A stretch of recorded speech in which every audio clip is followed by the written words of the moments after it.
ठरलं तर मग जबरदस्त प्रेक्षकांनो प्रोमो आउट झालेला आहे। मुळातच आता इकडे अस्मिताला विश्वासात घेत सायलीने असं काही तिला दाखवलंय की त्यानंतर स्वतः आता अस्मिता, सचिन आणि साक्षी यांना आता पोलिसांच्या हवाली देण्यासाठी स्वतः प्रयत्न करणार। आणि त्याच वेळेला अस्मिताच्या समोर असं काही दृश्य आल्यामुळे सायली आपल्याला खरं सांगत होती हे सुद्धा समजणार आहे। बरं इतकंच नाहीये तर आता या प्रकरणामध्ये प्रिया सुद्धा इन्व्हॉल्व आहे हे सुद्धा सत्य आता अर्जुन सायली समोर आलंय। म्हणजे आता सायली खरं तर शोधायला निघालेली आहे प्रियाचं इन्स्टिट्यूटचं सत्य। आणि आता इकडे सचिनचं सत्य ज्या वेळेला सायलीने अस्मिताच्या समोर मांडलंय त्यावेळेला असा काही गहजब झालाय। आता मात्र इतका राग आलेला आहे की काहीही झालं तरी सुद्धा या सचिनला अजिबात सोडायचं नाहीये। यांनी जे काही कारस्थान केले त्याला आता पोलिसांच्या हवालीच करायला पाहिजे। कारण फक्त आणि कशा प्रकारे चिडलेली अस्मिता, आत्तापर्यंत अस्मिताचं फक्त आता प्रेम पाहिलेलं आहे सचिनने, पण या वेळेला अस्मिताचा राग सुद्धा समोर आलाय। नक्की काय घडलंय, कसं घडलंय सगळं पाहूया आणि प्रिया पण कशी अडकले ते सुद्धा पाहू। प्रेक्षकांनो आपण तर पाहिलं की आता सचिनने प्रियाचा फोन घेतलेला आहे आणि फोन घेऊन त्यांनी आता साक्षीला कॉल केलेला आहे। साक्षीला कॉल केल्यावरती आता मात्र प्रिया तिकडे बाजूलाच उभी आहे आणि सचिनने प्रियाला धमकी पण दिलेली आपण पाहिलेली आहे। आणि त्याचमुळे प्रिया थोडीशी गडबडले, म्हणजे आता याला नक्की काय माहिती आहे आपल्याबद्दल, याला काय समजले या गोष्टी तिला जरा भीतीच। आणि त्यावरती इकडे आता साक्षी त्याला सांगण्याचा प्रयत्न करते आहे, हे बघ सचिन लवकरात लवकर तुझं मिशन उरक आणि लवकरात लवकर निघ, तुझा पासपोर्ट विजा तयार झालाय ना। यावरती सचिन म्हणतो चिंताच करू नकोस, माझा पासपोर्ट विजा तयार झालाय, तू आपल्याला इकडून निघण्याचं सगळी तयारी कर पैशाची। यावरती ती म्हणते चिंता करू नकोस, तुला जे काही 5 लाख द्यायचे आहेत ते सुद्धा तयार आहेत आणि त्यानंतर आपल्याला कॅनडामध्ये राहण्यासाठी सगळी सोय सुद्धा करण्यात आलेली आहे, तू तिकडे जॉब बघ आणि त्यानंतर आपण तिकडे सेटल होऊ। आता मात्र प्रिया हे सगळं ऐकत आहे आणि प्रिया विचार करते हा जर का सचिन इथून कॅनडाला जायचा विचार करतोय तर आता हा कॅनडाला गेल्यावरती साक्षी आउट ऑफ इंडिया जाईल आणि त्यामुळे महिपतला काहीही भीती राहणार नाहीये की आता त्याच्या मुलीला कोणी पकडेल किंवा नाही पकडेल।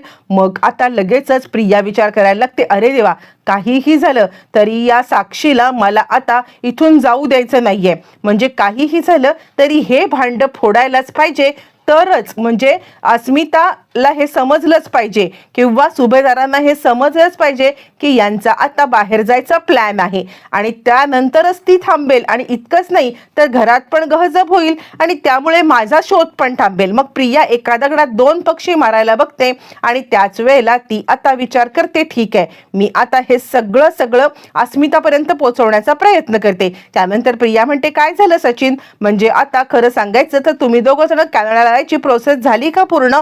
यावरती सचिन म्हणतो तुला कशाला सांगू, आता इकडे इतका पण तुझ्यावरती विश्वास मी ठेवणार नाहीये, अगं सगळं तुझ्याबद्दलचा कच्चा चिठ्ठा मला माहिती आहे, पण एक लक्षात घे तू जर का आमचं भांड फोडायचा प्रयत्न केलास ना तर तुझी अनेक भांडी फोडायला मला आहेत। आणि अस्मिता आहे ना तिचा माझ्यावरती तुझ्यापेक्षा जास्त विश्वास आहे आणि या घरच्यांचा दोघांवरती पण विश्वास नाही, म्हणजे माझं पारडं जड आहे, त्यामुळे जरा जपून। त्यानंतर प्रिया विचार करते मला वाटतोय तितका हा माणूस साधा सोपा नाहीये, या माणसाला मला आता काहीही करून अडकवायला पाहिजे म्हणजे पाहिजे। आणि त्यानंतर प्रिया आता खूप मोठं जाळरच इकडे आता आपण पाहिलेलं आहे की का कोणास ठाऊक पण सायलीला या सगळ्याची चौकशी करायची गरज वाटते। सायली विचार करते की जर का मी आत्ता सचिन भाऊजींच्या सोबत जर का बोलले तर कदाचित मला अनेक गोष्टी कळू शकतात किंवा काहीतरी यांच्या तोंडून बाहेर पडू शकतं, जेणेकरून मला आता सत्य सापडेल आणि अस्मिताबाईंचे डोळे उघडता येईल। म्हणून आता सायली इकडे सचिनला गाठते आणि ती आता सांगायला लागते मला एक गोष्ट सांगा सचिन भाऊजी, म्हणजे बाकी सगळं ठीक आहे, तुम्हाला तिने किडनॅप केलं वगैरे, पण तरी सुद्धा एक गोष्ट मला कळतच नाहीये, तुम्ही आता तिला भेटलात कसे, तुमची भेट कुठे झाली आणि हे सगळं कॅनडाला असतानाच ती तुम्हाला भेटली होती का की इंडियामध्ये आल्यावरती भेट झाली की तुम्ही आधीपासून एकमेकांना ओळखत होतात, असं मात्र ती आता विचारायला लागते। त्यावरती मग आता सचिन सांगायला लागतो नाही म्हणजे मी खरं तर कॅनडालाच होतो, त्याच वेळेला आमची ऑनलाईन भेट झाली आणि त्यानंतर मला तिच्याबद्दल खरंच काही माहीत नव्हतं, कारण तिचं प्रोफाईल मी तुम्हाला सांगितलं ना, समीरा शेखर या नावाच्या प्रोफाईलने ती मला भेटली होती आणि त्यामुळे खरं सांगतोय मला यातलं काहीच माहीत नव्हतं. हे आत्तापर्यंत मला माहीत नव्हतं. त्या दिवशी तू ज्या वेळेला मला पाहिलंस तोपर्यंत खरंच मला माहीत नव्हतं की ती आता साक्षी आहे. पण ज्या वेळेला तिने तुला पाहिलं आणि मग ती तिकडून पळाली ना, मग हे सत्य सगळं माझ्या समोर आलं. तोपर्यंत मी खरंच सांगतोय मला काहीच माहीत नव्हतं. यावरती सायली सांगायला लागते, अच्छा म्हणजे आता तुमचं तिकडचं प्रोफाईल बघून तिने तुम्हाला कॉन्टॅक्ट केला होता ऑनलाईन. यावरती तो म्हणतो, हो सायली, मी खरंच सांगतोय, तिने मला ऑनलाईन कॉन्टॅक्ट करण्याचा प्रयत्न केलेला होता आणि आता मी कसं सिद्ध करू. यावरती सायली म्हणते, नको, सिद्ध करायची काहीच गरज नाहीये. ऑनलाईन तुमची चॅटिंग वगैरे असतीलच की, त्यामुळे मला काही बघायची गरज नाहीये. आणि त्यानंतर मग आता इकडे तो सांगायला लागतो, हे बघ सायली, तू माझ्यावरती खरंच विश्वास ठेव, आता माझा आणि तिचा काही संबंध नाहीये. यावरती सायली सांगायला लागते, ठीक आहे, पण माझ्याशी मला काही हे सांगण्याची गरज नाहीये. अस्मिता ताईंच्या सोबत आता फक्त प्रामाणिक राहा, मला इतकंच म्हणायचं आहे. असं म्हणत सायली आता इकडे सचिनला बोलते. सचिन आता या सगळ्यामध्ये पुढची गोष्ट करायला निघालाय आणि ते म्हणजे तो आता इकडे आपला पासपोर्ट विजा हे करून आता घरामध्ये चोरी करून तिकडून म्हणजे घरामधून जितकं काही माल सापडतोय ते सगळा घ्यायचा आणि आता इकडून कॅनडाला सेटल व्हायचं असं त्याच्या डोक्यामध्ये चाललेलं आहे. पण तो आता इकडे सायली अस्मिताला विश्वासात घेते. ती विचार करते, काही झालं तरी सुद्धा आपल्याला अस्मिताईंशी व्यवस्थितरित्या बोललं पाहिजे, जेणेकरून आपल्याला या सगळ्यामध्ये काहीतरी माहिती मिळेल. आणि मग त्यानंतर इकडे आता ती अस्मिताकडे आली आणि अस्मिताला ती सांगायला लागते, मला आता एक गोष्ट सांगाल का, म्हणजे आत्ता माझा हळूहळू सचिन भाऊजींवरती विश्वास बसायला लागलाय. यावरती मग आता अस्मिता म्हणायला लागते, तुझा आणि विश्वास बसायला लागला, कसं काय ग, हा चमत्कार झाला तरी कसा. यावरती ती सांगायला लागते, अहो तसं नाही, म्हणजे माझा खरंच गैरसमज झाला होता. यावरती अस्मिता म्हणायला लागते, खरंच सायली, तुला खरंच असं वाटतंय का की तुझा गैरसमज झाला होता. यावरती सायली म्हणते, 100% मी तुम्हाला तेच सांगण्याचा प्रयत्न करते.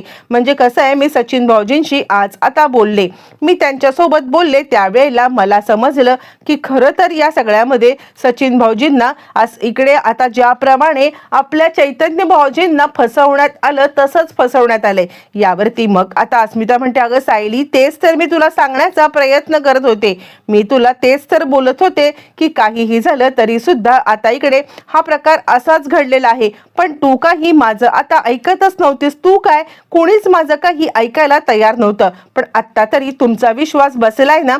यावरती सायली म्हणते, हो 100%.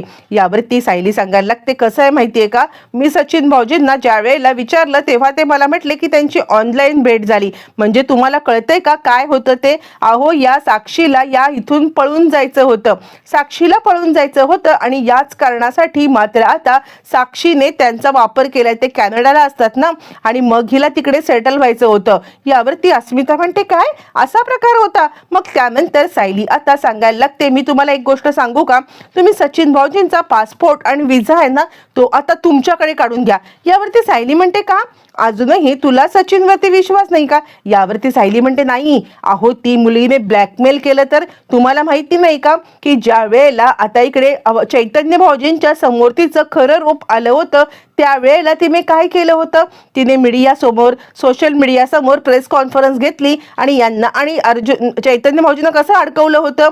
यावरती आता अस्मिता घाबरते. हो ग सायली, तू म्हणतेस ते मला 100% पटत आहे, म्हणजे आता मला खूप भीती वाटते. यावरती सायली म्हणते, घाबरू नका, मी तुमच्या सोबत आहे, काहीही झालं तरी सुद्धा तुम्हाला या सगळ्यामध्ये कोणत्याही प्रकारे त्रास होणार नाहीये.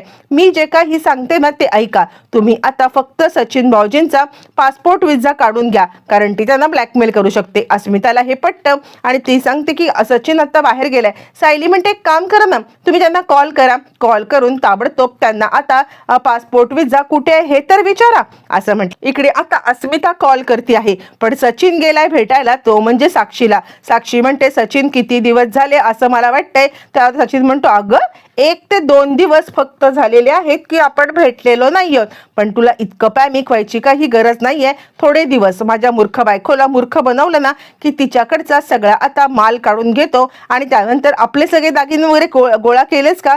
साक्षी सांगते काळजीच करू नको, करोडोच्या घरामध्ये प्रॉपर्टी आहे. आणि त्यानंतर अण्णांना इथे बाहेर काढण्यासाठी तू काय करतोयस? यावरती तो म्हणतो करतोय मी प्रयत्न, पण त्यासाठी सुद्धा आता पैसे लागतात. यावरती ती सांगते पैशाची चिंता करू नकोस, पण आता बाकी सगळं तर तयार आहे ना. पण तोपर्यंत अस्मिताचा कॉल आलाय आणि सचिन कॉल उचलतोय आणि त्यावरती आता त्याला साक्षी तो फोन स्पीकरवर टाकायला सांगते. तोपर्यंत अस्मिता म्हणते हॅलो सचिन, अरे कुठे आहेस? तू ये ना घरी. म्हणजे आता तुझा पासपोर्ट विजा कुठे? आता सचिन गडबडलाय आणि तो म्हणतो का ग अस्मी, तुला कशासाठी माझा पासपोर्ट विजा पाहिजे आहे? यावरती ती सांगायला लागते अरे नाही तसं काही नाहीये, म्हणजे आता मला फक्त इतकंच म्हणायचंय की कुठे आहे? उगाच तू कोणत्याही गोष्टीमध्ये अडकायला नको आहेस ना, त्यासाठी मी तुला विचारतोय. असं म्हटल्यावरती तो सांगतो अगं नाही आहे माझा पासपोर्ट विजा. यावरती ती म्हणते तो माझ्याकडे देऊन ठेव. असं म्हटल्यावरती मग आता इकडे सचिन काहीच बोलत नाही, फोन ठेवतोय आणि साक्षी म्हणते काय झालंय? तुझ्या बायकोला काय आता संशय आलाय का? यावरती तो म्हणतो नाही तसं काही संशय नाहीये, पण ठीक आहे मी तिच्याकडे पासपोर्ट देऊन ठेवतो. विजाचं कसं आहे तिला समजेल की आपण इथून जायची तयारी केलेली आहे, तर तो विजा माझ्याचकडे ठेवीन आणि पासपोर्ट फक्त मी तिला दाखवतो. असं म्हटल्यावर ती साक्षी म्हणते तू तर खूपच हुशार आहेस. हे बघ माझ्या अण्णांना सोडवलंच नाही इकडून तर आपल्याला जास्त म्हणजे 1 करोड नाही त्यापेक्षा मग आता जास्त आपल्याला म्हणजे हे करता येईल, कळतंय का तुला? असं म्हटल्यावरती तो विचार करतो चला अण्णांना सोडवण्याचा पण ट्राय करूया. तसंही सचिनचं प्लॅनिंग फक्त इतकंच आहे की काहीही झालं तरी स्वतःलाच फक्त त्याला जायचंय. त्याला ना साक्षीला घेऊन जायचंय ना अस्मिताला घेऊन जायचंय. हां फक्त दोघींची प्रॉपर्टी हडप करायची आहे आणि सचिनला कॅनडाला पळायचं आहे. मग सचिन विचार करतोय ठीक आहे मी सोडवण्याची ॲक्टिंग तर करतोय, म्हणजे आता हिचा विश्वास बसेल माझ्यावरती. आणि मग तो सांगतो की तेच करण्यासाठी मी सुभेदारांच्या घरात गेलोय. सुभेदारांच्या घरामध्ये मी आता अण्णांना सोडवण्यासाठी माझ्या परीने 100% प्रयत्न करणार आहे आणि त्याचमुळे तू चिंता अजिबात करू नको. काहीही झालं तरी सुद्धा मी या सगळ्यामध्ये अण्णांना सोडवणार. असं म्हटल्यावर तिचा आता विश्वास बसलाय आणि ती आता त्याला मिठी मारते. थँक्यू सो मच सचिन, असं आता ती म्हणायला लागते. बरं हे सगळं चालू असताना मग तोपर्यंत सचिन आता घरी आलाय.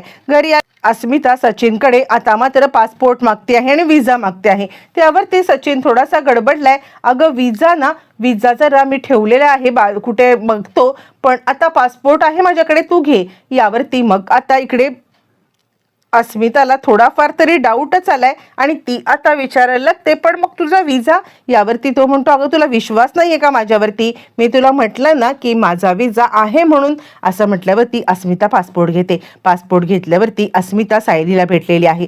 सायलीला तिने तो पासपोर्ट दाखवलाय आणि त्यानंतर सायलीच्या हातामध्ये आता खूप मोठं घबाड लागलेलं आहे. आत्तापर्यंत अस्मिता कोणत्याही गोष्टीवरती विश्वास ठेवत नव्हती, पण यावेळेला तिला विश्वास ठेवणं भाग पडले, कारण आता लगेचच सायलीने त्या पासपोर्टवरून आता इकडे कॅनडाला जाण्यासाठी सचिनने कशी तयारी केलेली आहे या सगळ्याचा तिला आता कच्चा चिठ्ठा समोर आणलाय. कारण आता ऑनलाईनच्या जमान्यामध्ये कुठची माहिती कशी मिळवायची ही गोष्ट आता मात्र काही म्हणजे अवघड राहिलेली नाहीये. त्यामुळे अस्मिताचं डोकंच फिरतं काय, म्हणजे सचिन या साक्षीसोबत कॅनडाला जायचं प्लॅनिंग करतोय. यावरती सायली सांगते तेच सांगण्याचा मी तुम्हाला प्रयत्न करत होते, पण तुम्हाला आमच्यावरती विश्वासच नव्हता.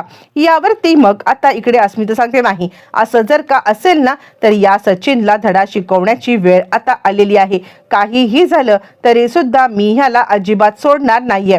असं म्हटल्यावरती मग आता या सगळ्यामध्ये लगेचच इकडे अस्मिता सांगायला लागते ठीक आहे आता ना मी तुमची मदत करणार आहे. या सचिनला इथून आता जाऊ दे, मी लगेचच त्याला आता रंगेहात पकडणार आणि मी तुमची मदत करणार. असं म्हणत अस्मिता खूप मोठं कारस्थान करत सज्ज झालेली आहे. आणि त्यानंतर पुन्हा एकदा प्रियाने आता सचिनला फोन लावून दिल्यावरती इकडे सचिन निघाला भेटायला साक्षीला.